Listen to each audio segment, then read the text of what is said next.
We're going to talk this morning about the Learning Disability Community Opportunities Programme, just give you an update. I know a lot of you will have been to our previous presentations. Cast your mind back to 2021 when this work started, but I will do a little bit of a recap about what's... Apologies. Traffic. Welcome.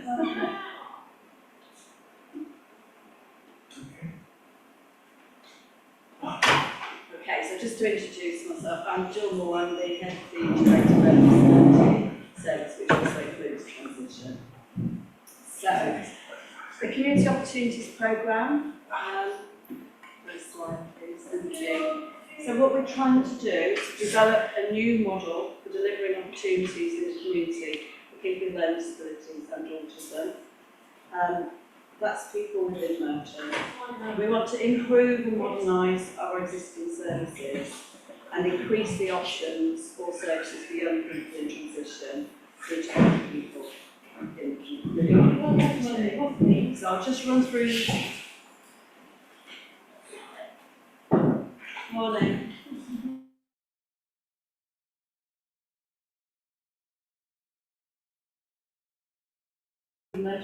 There's a long road with more traffic, so we'll get quite big We'll carry on the show and I'm recording the session as well. That's great, thank you. Okay, so just to run through the objectives of the programme. So we want to design and implement a new model for community opportunities for people with learning disabilities, to implement a new framework to commission community opportunities. So that means how we bring in services to Merton for people with learning disability, and to develop a community navigator programme for residents with learning disabilities, develop a new community hub for people with learning disabilities, and redevelop the JMC, the MILC Centre, into a new state-of-the-art day provision. And Andy's going to talk more about that after I just talked about the initial stages of the Community Opportunities Programme. So going back to 2021, we launched the Big Conversation, which was an engagement exercise where we, morning day, consulted about 400 people, including 192 people with lived experience of learning disability and autism.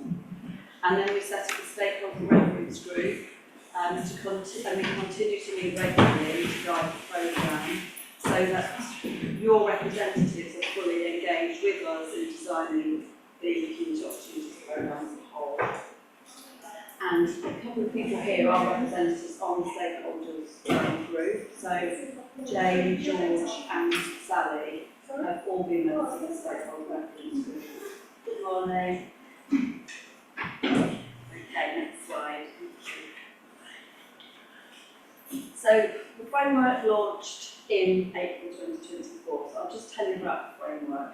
So this is the way that we commission services. So we want to have a new way so that we could improve what we were offering overall and work with a range of providers.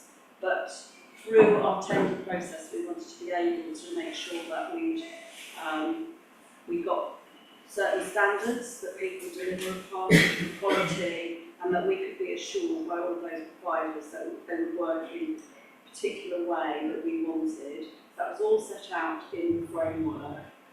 People bid, and then we chose a range of providers who met the tender specifications. We had a number of lots. We were looking at education, training, employment, we were looking at community activities, for example, and I'm going to tell you a little bit more around the activities, skills and training and employment services. So we're planning to open that framework. So we're starting to work with providers for them to deliver in Merton. Some of them are existing providers, some of them are new providers, some of the providers within Merton, and some of the providers in the providers. Would you mind to speak a little bit louder for the people in the back? I'll try to. Okay. So in lot 1, we were looking at activities, for example, things like our sports clubs, art and music activities, outdoor sports, going to cinemas, museums, galleries, recreation centre activities, and accessing local parks. So this is where people would work with people to take them to places which they've chosen to go to. And for lot 2, skills and training, we want to incorporate into that our travel training offer, things like cooking skills, making healthy choices, making and maintaining healthy relationships, safety, which includes safeguarding and understanding what safety is, how to manage money and budgeting, and confidence and self-esteem. Those are just some examples. That's not the full range of things. That would be developed as people came up with ideas of what they wanted to do. And then for lot 3, employment services, this was about accessing a range of employment and volunteering opportunities, and empowering people to become work ready, building confidence in skills and abilities to work, and producing a CV and having interview support. And that works alongside our existing services because we already have an employment team, as some of you know. So, the other thing that we wanted to introduce was community navigators. And we have done this, and this is something that is operational. So in January 2024, we had 2 new members of staff join us, Neil and Michelle, and they joined the learning disabilities team as community navigators, but working across, we know the traffic's bad. Yeah. That's worse than that. Is it? We'll just pause for a moment whilst we get chairs.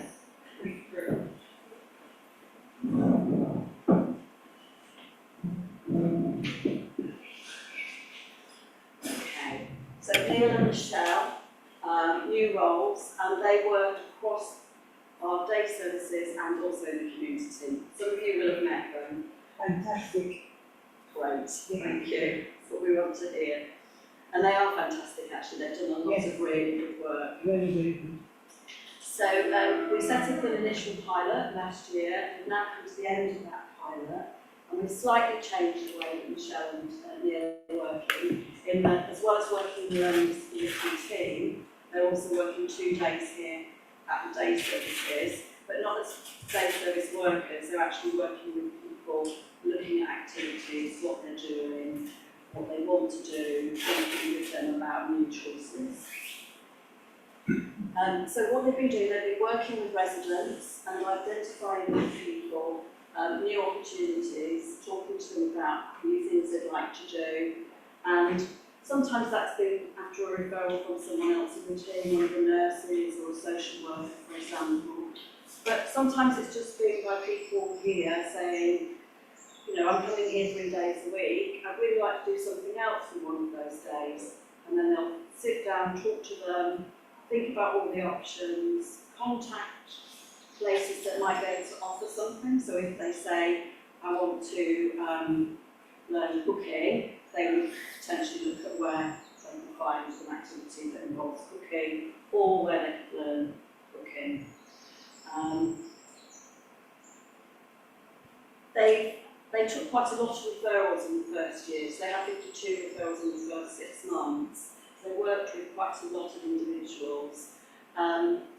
We also obviously wanted them to work with transition team, because as younger people come through, as younger people come through the team and become 18 and go into adult services, we know not all of them will want to come to the day services, for example. Some of them want to just try new activities, but they're maybe no longer in college, or they've got reduced days in college, so they need to find new things to do. So in the first year, 36 residents were supported to find new activities, and that was a whole range of new things that people were doing.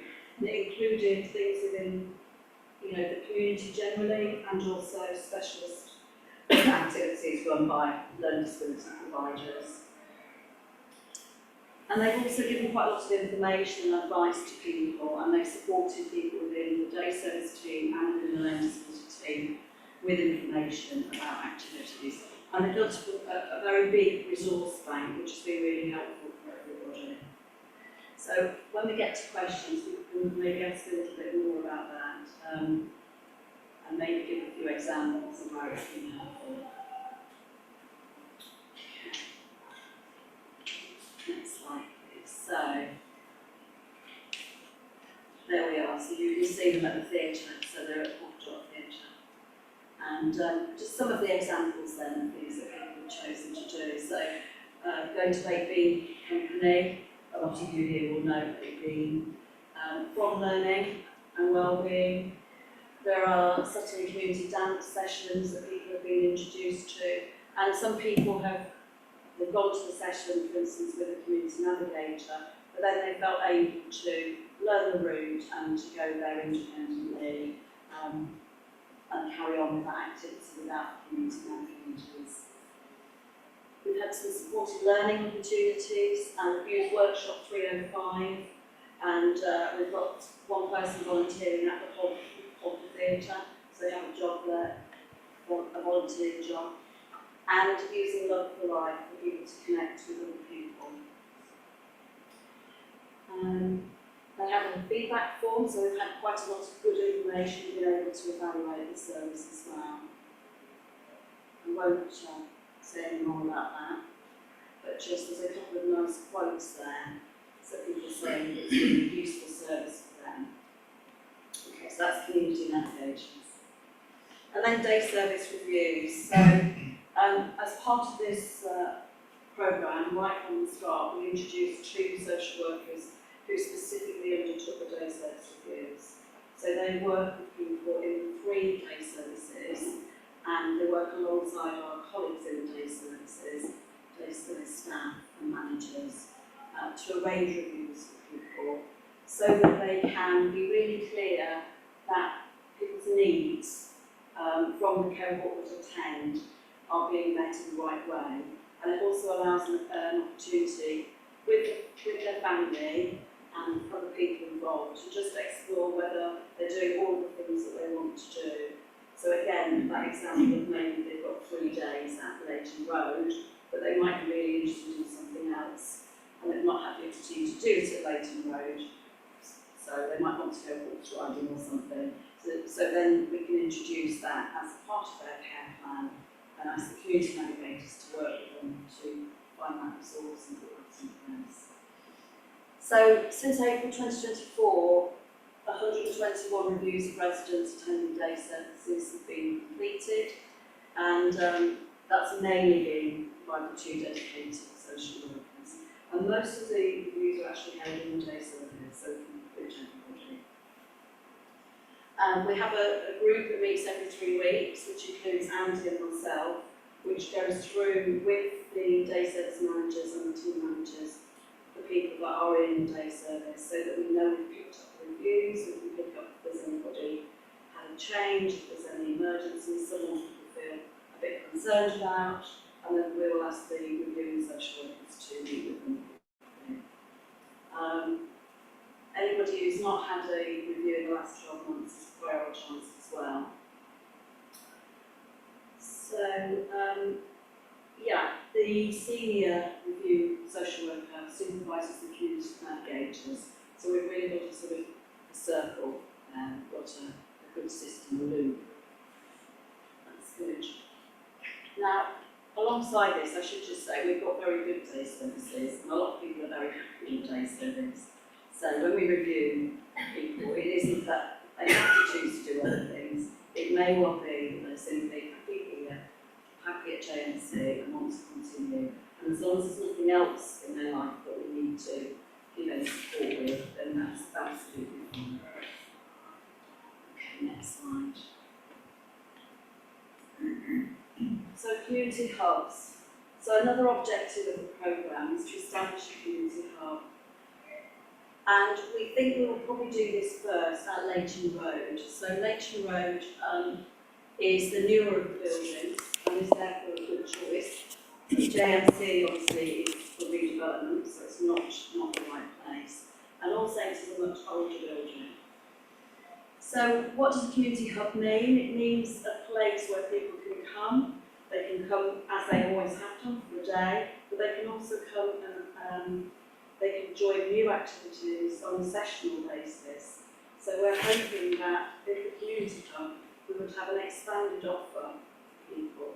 So an example would be that we might deliver group sessions around staying healthy, or at the moment there's a mindfulness group that goes out on mindfulness walks with several members of staff, for example. So we've delivered those types of group sessions, but alongside that, we might bring in new providers to, say, offer a 12-week session. A hypothetical example might be Baked Bean might offer a 12-week session of drama or dance at the centre, something that can't quite be provided by the day service staff, so something new, and then people can choose whether they want to do that. So building on this concept, we would end up with a whole range of services that people could choose from. So when they come to the day service, there's like a menu of things, and they can say, well, in my week, I want to do this, this, and this, rather than simply coming to the day service in the morning and then joining whatever activity has been arranged. Does that make sense? So the transition to a community hub is taking some time because we need to have the framework set up with new providers, and there's quite a bit of work to do just to make the arrangements.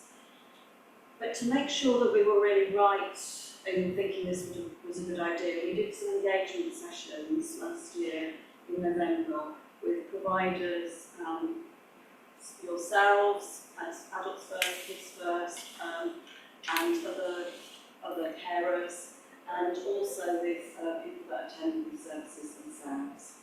And people were generally very positive about this idea because it really was thinking about expanding the offer. So the next steps will be, we'll review how to commission activities, and we will engage more with the residents of the day service, so that will be an ongoing conversation about what people might want added into the programme.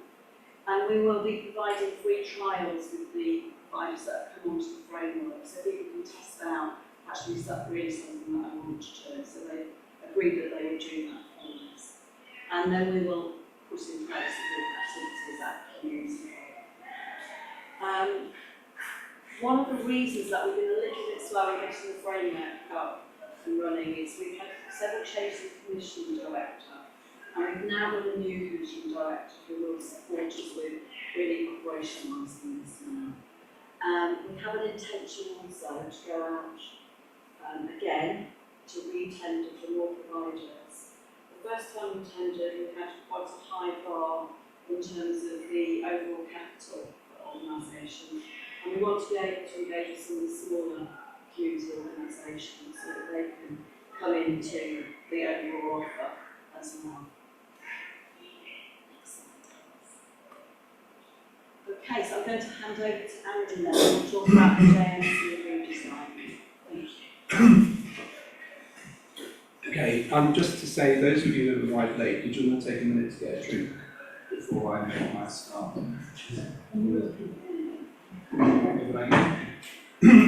Excellent, I'll have a drink myself.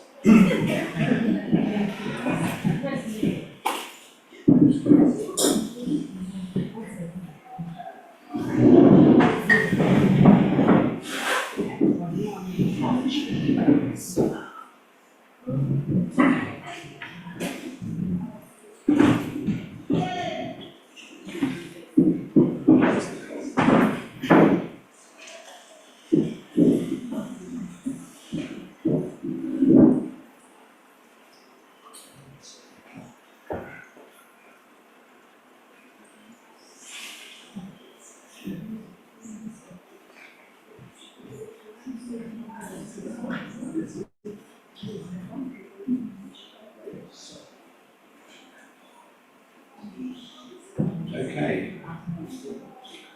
So apologies for some of you, this is the sort of second or third time you've seen these slides, but quite a few have.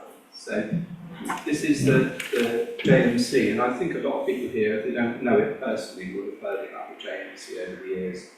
It's our longest established learning disability facility in the borough. It was opened in 1974, so it even predates me. And there's some really good stuff that's gone on at JNC over the years, but it's quite tired. The building has got sort of issues with maintenance, etc. But also we have an opportunity. Wandle Housing Association there was a residential home until 2 years ago on the site called Riverside Drive, which closed. And there is an opportunity for us to redevelop the whole site with Wandle Housing.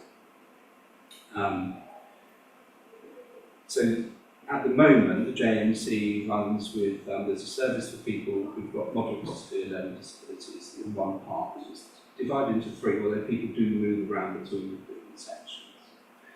There's a special care service. As you know, lots of our residents have a learning disability, but also more complex care and support needs and physical care needs. And there's a service for people called Willows, for people who, behaviours can be up and down, they might challenge people, so they need extra support. And what we're going to end up with is actually a sort of what we call them here, a state-of-the-art day centre. So it's going to be designed from scratch.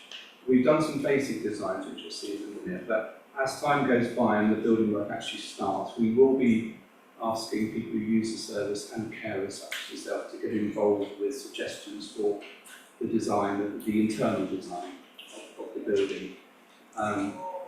But the needs of people, as you're all aware, have become more complex over the years, and so we do need to make sure we've got the right type of bathrooms and sort of tracking voice facilities and that, so people can be moved around more comfortably, so that all the corridors are large enough to accommodate people with quite large wheelchairs, all the doorways, that type of thing. There's a lot of thinking to be done,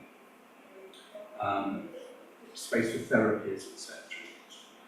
Also on the site is going to be some supported living accommodation for people with learning disabilities. So there will be 21 units built as part, sort of around and above the day centre.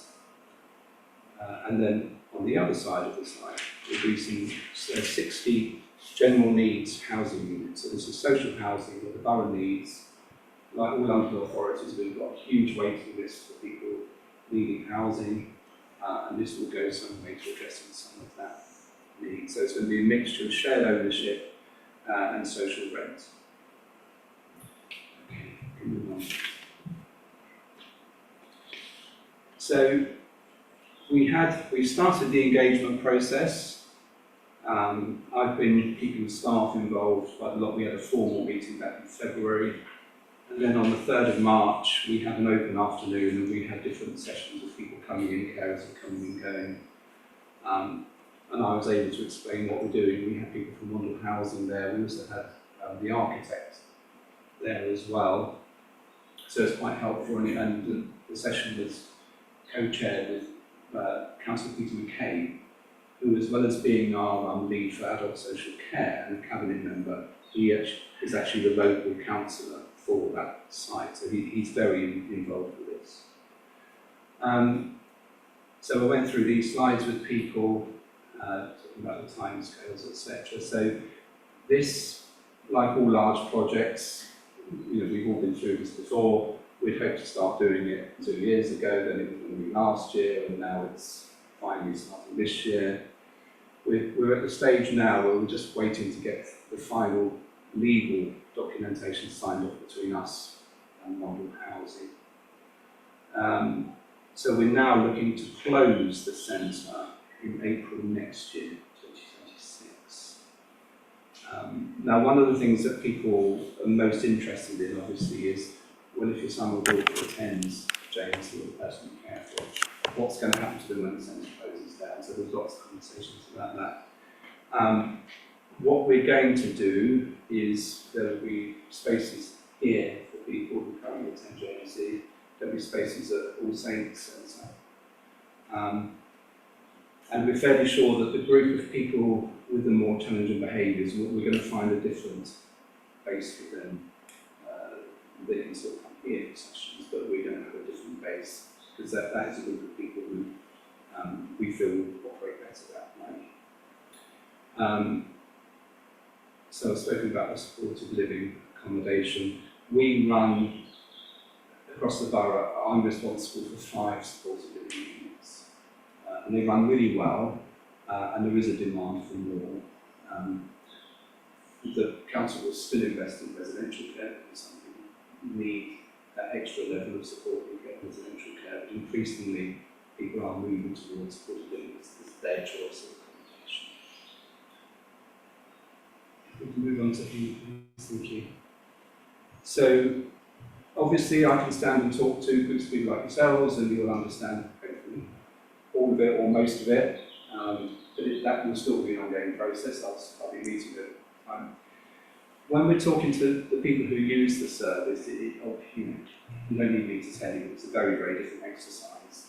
I can't expect to sit them down and say, this is what's going to happen, so April next year, this will close and we'll be going to All Saints or whatever.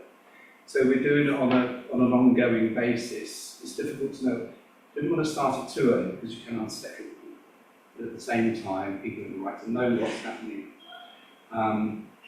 And some people will need explaining in different ways. So we've got our therapists involved and people in Jill's team who are speech and language therapists and using every bit of communication aid that we can to try to explain to people what's going to happen to them and reassure them. So we started that and we'll just keep that going as long as we need to. So that things we'll be doing practically as well as bringing groups of people over here for visits and sensory visits.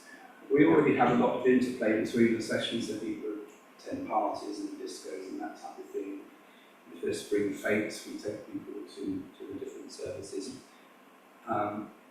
So, I'm quite confident that there will be a lot of familiarity, so people won't come. We won't just leave people at JMC and all of a sudden bring me here the next Monday when we close JMC. And that reassuring work from whoever we need to help with this, with the speech and language therapists, etc., that will continue after people move as well. Okay, so and just on that side of the screen, there's some examples of the different type of communication that we will be using. So this is the time scale. Again, always subject to a bit of slippage, but let's hope not too much. So we think by the end of this month, everything will be signed off, and then the next stage is that the plans have to go through the planning process, same as any other planning.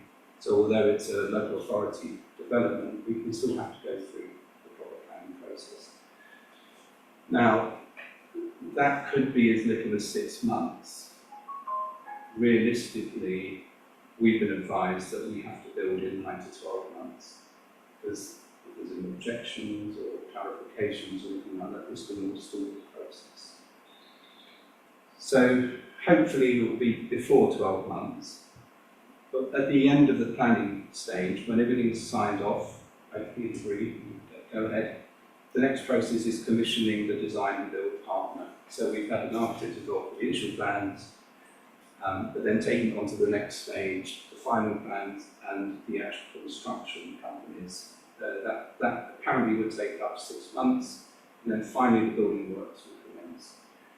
Now that could be, best guess, everything going well, deliveries on time, no hold-ups, no extreme weather, 18 months.